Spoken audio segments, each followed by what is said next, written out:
لکه څنګه چې نور سبزیجات د انسان روغتیا ته ګټه رسوي، همدارنګه رومین هم د انسان روغتیا ته ډېرې زیاتې ګټې لري. په دې کې چې د مختلف ویټامینونه دي، منرالونه دي او داسې توکي دي چې د انسان روغتیا ته ډېره ګټه لري. لکه د بیلګې په ډول د فلاونویډ او کاروتینویډ په نامه توکي پکې دي، کوم چې انسانان د سرطان د ناروغۍ څخه ژغوري.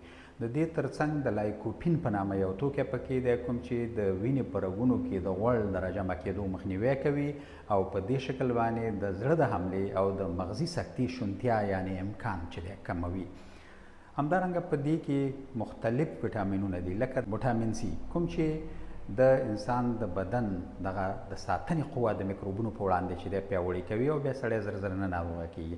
همدارنګه ویټامین بي یو نه تر ویټامین بي درې پورې پکې دي، کوم چې مغز او همدارنګه د بدن کې چې دا څه عصبي جوړې دي دا چې دی پیاوړې کوي. د دې ترڅنګ چې دی رومیانو کې مختلف منرالونه دي، لکه کلسیم او مګنیزیم کوم چې د هډوکو عضله غوښو او همدارنګه د غاښونو په جوړښت کې چې دی ونډه لري.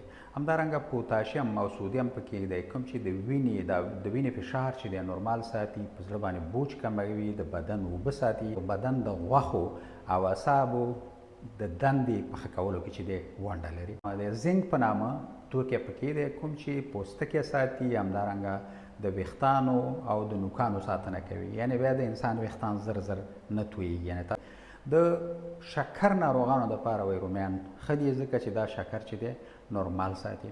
همدارنګه په رومیانو کې د فاسفورس په نامه یو توکی دی، کوم چې دا هم د هډوکو غاښونو په جوړښت کې ونډه لري، د بدن کې د انرژۍ په جوړښت کې ډېره زیاته ونډه لري. همدارنګه د انسان د بدن حجراتو دیوالونه پوښي د میکروبونو په وړاندې چې بیا حجرات نه تخریبوي.